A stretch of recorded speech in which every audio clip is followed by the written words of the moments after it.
नमस्कार दोस्तों, स्वागत है आपका एक और सत्य घटना पर आधारित डरावनी कहानी में। ये कहानी है पश्चिम राजस्थान में बसे एक ऐसे गांव की जहां बताया जाता है कि आज से कई वर्ष पहले एक खुशहाल गांव हुआ करता था जिसका नाम था मड़गांव। गांव के सभी लोग खेती बाड़ी से अपना गुजारा किया करते थे। गांव के बाहर एक संत रहा करते थे जो वहां तपस्या में लीन रहते। गांव में कुछ लोग उन्हें सच्चा साधु मानते थे, पर कुछ लोग उन्हें ढोंगी समझते। कहते हैं बाबा को बहुत सारी सिद्धियां प्राप्त थीं, लेकिन उन्होंने ना तो कभी उनका उपयोग किया और ना ही उनका घमंड। बाबा बस भिक्षा मांगकर अपना जीवन व्यतीत करते थे। जब तक बाबा गांव में रहे, कभी भी अकाल नहीं पड़ा। हर साल अच्छी बारिश होती और फसल भी लहलहाती। लेकिन फिर ऐसा क्या हुआ जिसने बाबा को क्रोध में ला दिया? क्यों उन्होंने उस गांव को ऐसा श्राप दिया जिससे धीरे धीरे उसका अस्तित्व ही समाप्त हो गया? तो आइए जानते हैं इस रहस्यमयी घटना को। वीडियो के अंत तक जरूर बने रहिएगा। मेरा नाम है जीतू कुमार और आप देख रहे हैं रियल हिंदी हॉरर स्टोरी। ये बात उस समय की है जब मड़गांव में एक दिन बहुत समय बाद अचानक तेज बारिश होना शुरू हो गई। गांव के लोग बारिश ना होने से परेशान थे। अकाल पड़ने के डर ने सभी के मन में चिंता भर दी थी।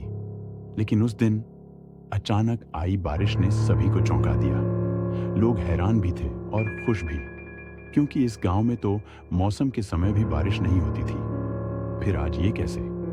बारिश में लोग नाच रहे थे, बच्चे खेल रहे थे। तभी किसी की नजर एक बड़े पेड़ के नीचे बैठे एक अनजान व्यक्ति पर पड़ी। वो एक शांत, ध्यान मग्न साधु लग रहा था। धीरे धीरे लोगों में चर्चा शुरू हो गई। ये कौन है? कहां से आया है? गांव के कुछ लोग बाबा के पास जाकर हाथ जोड़कर खड़े हो गए, पर बाबा मौन थे। किसी ने कहा, आज की बारिश इन्हीं के कारण हुई है। ये कोई पहुंचे हुए संत हैं। फिर सभी गांव वाले उनके पास बैठ गए और बार बार उनका परिचय मांगने लगे। बाबा ने धीरे से उत्तर दिया, मैं बस एक राहगीर हूं। ना कोई ठिकाना है, ना कोई नाम। जहां मन लगता है वहीं रुक जाता हूं। गांव वालों ने सोचा, ऐसे पहुंचे हुए बाबा को हमें अपने गांव में रोकना चाहिए। लेकिन बाबा ने रुकने से मना कर दिया। गांव के चेहरे पर उदासी छा गई। उन्हें डर था कि बाबा चले गए तो बारिश फिर रुक न जाए। बड़ी मुश्किल से गांव में उम्मीद की किरण आई थी। फिर गांव वालों की विनती पर बाबा मान गए, लेकिन एक शर्त पर। मैं गांव के बाहर ही रहूंगा। कोई मेरी आज्ञा के बिना मुझसे मिलने नहीं आएगा।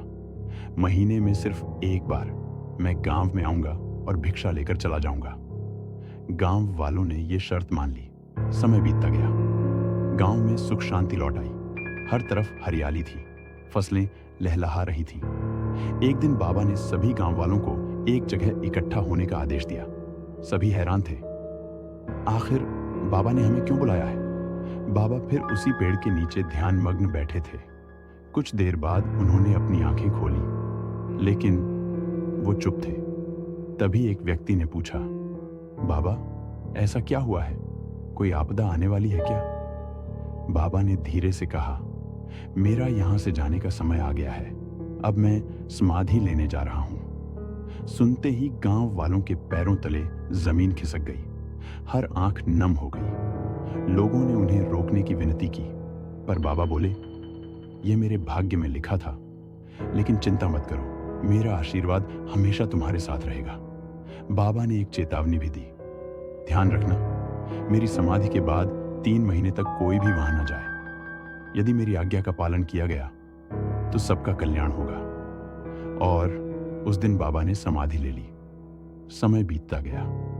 गांव वाले बाबा की आज्ञा मानते रहे, लेकिन गांव में 3 लोग ऐसे थे जिन्हें शक था ये बाबा कोई संत नहीं, ढोंगी था। उन्होंने कहा, बाबा भाग गया है। समाधि का नाटक सिर्फ छल था। कहीं वो कोई सुरंग बनाकर खजाना लेकर तो नहीं गया। उनकी बात सुनकर बाकी गांव वालों के मन में भी लालच आने लगा। हो सकता है सच कह रहे हो।